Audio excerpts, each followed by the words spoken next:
महादेव कहते हैं, मेरे बच्चे, एक बहुत बड़ी गलती तुम करने जा रहे हो। भूल कर भी अपने जीवन में इस चीज को आने मत देना जो तुम्हारे अस्तित्व को ही मिटा डाले। किसी ऐसी चीज को कभी मत चुनना जो तुम्हारी पीठ पीछे तुम्हारी हानि करे। हमेशा ये याद रखना कि कदम कदम पर जो तुम्हारा साथ दे वही तुम्हारा सच्चा मित्र है। लेकिन वो सच्चा मित्र केवल शरीर धारण करने वाला कोई इंसान नहीं है, कुछ और भी हो सकता है। जब कोई इंसान गलत होता है तब उस इंसान को बदलने की या फिर छोड़ने की कोशिश हम कर सकते हैं, लेकिन जब बुराई खुद में हो तो उसे स्वीकार करना ही एक बहुत बड़ी चुनौती होती है। और जब हमें अपनी गलतियां समझ आती है तब हमें एहसास होता है कि हमने इतने दिनों तक उन चीज़ों को, उन आदतों को अपना समझा, सही समझा और उन्हें दोहराते गए जो वास्तव में हमारी ही हानि कर रही थी। मेरे बच्चे, जैसे हम बुरे इंसान को जीवन में आने नहीं देना चाहते, यदि वैसे ही हम बुरी आदतों को भी अपने जीवन में आने नहीं देंगे तो एक बेहतर और सुकून भरा जीवन हम जी पाएंगे। कई बार मैंने ये देखा है कि मेरे कई सारे संतान अपना वास्तविक रूप भुला देते हैं केवल इस संसार को खुश करने के प्रयास में।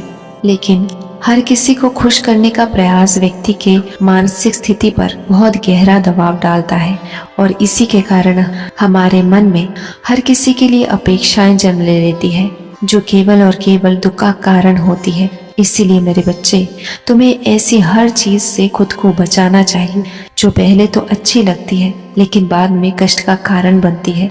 बाहर सच्चा मित्र तलाशने से पहले यदि हम खुद अपना सच्चा मित्र बन पाए तो यही बहुत होगा जीवन में सफल होने के लिए, खुश रहने के लिए। यदि हम दूसरों के साथ साथ खुद के साथ भी ईमानदार रहे, जो वादा हम खुद से करते हैं यदि वो वादा हम समय पर पूरा करें तो इस दुनिया में ऐसी कोई ताकत नहीं है कि हमारे लक्ष्य तक हमें पहुंचने से रोक पाए, हमें सफल होने से रोक पाए। यदि हम ये सच्चाई समझ लें कि हमारे अंदर ही सब कुछ समाया है, जिस समस्या का समाधान हम बाहर ढूंढते हैं, यदि एक बार हम अपने अंदर उस समस्या का समाधान ढूंढने की कोशिश कर ले तो जीवन में बहुत सारी समस्या आसान हो जाएंगी, जीवन बहुत सरल हो जाएगा। बस ये बात मानकर चलने की देरी है, फिर सब कुछ अपने आप ही बदलते हुए तुम अपने आंखों के सामने देखोगे। मेरी ये बातें हमेशा याद रखना, तुम्हारा सदा कल्याण होगा। महादेव कहते हैं, मैं जानता हूँ कि जीवन का उतार चढ़ाव तुमने बहुत नजदीक से देखा है। एक बार नहीं, कई बार तुमने खुद को गिरते हुए देखा है, लेकिन अब बस तुम एक स्थिरता चाहते हो। कई बार तुम्हें ऐसा लगता है कि शायद तुम्हारे पास जो है उसी में तुम्हें संतुष्ट रहना चाहिए। तो कई बार ऐसा लगता है जैसे तुम आज तक कुछ भी जीवन में प्राप्त नहीं कर पाए, जो तुम चाहते थे वो तुम्हें कभी नहीं मिला। और जब कभी तुम्हारे मन में ये ख्याल आता है तब तुम गहन निराशा और दुख में डूब जाते हो। और अभी वर्तमान में तुम जो कर्म कर रहे हो उससे भी तुम्हारा मन उब जाता है। तुम्हें लगता है तुम जो अभी कर रहे हो उससे तुम्हें कोई लाभ नहीं होगा, केवल तुम्हारा समय ही व्यर्थ होगा। तुम्हें लगता था कि तुम अपने परिवार के लिए बहुत कुछ करोगे लेकिन तुम नहीं कर पाए।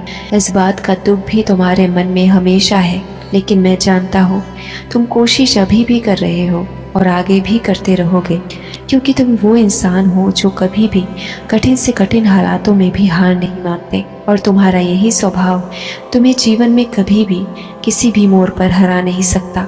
सफलता तुम्हारी किस्मत में आकर ही रहेगी। हो सकता है थोड़ी देर से आए, थोड़ा ज़्यादा समय लगे, लेकिन मिलेगी ज़रूर। बस तुम अपने कर्म और अपने ईश्वर से कभी मुंह मत मोड़ना। जैसे जीवन में सफल होना बहुत आवश्यक है, वैसे ही ईश्वर का साथ होना भी जीवन में बहुत आवश्यक है, क्योंकि बिना ईश्वर के भक्ति किए मन को एकाग्र, स्थिर और आंतरिक शांति नहीं मिल सकती। इसीलिए अभी जो भी हो रहा है तुम्हारे साथ उसे बस देखते रहो और अपने कर्म में एकाग्र रहो। चाहे कुछ भी हो, अपने कर्म और अपने कर्तव्य से विमुख मत होना। मैं कभी भी तुम्हारा साथ नहीं छोड़ूंगा, बस तुम मुझे कभी मत भूलना।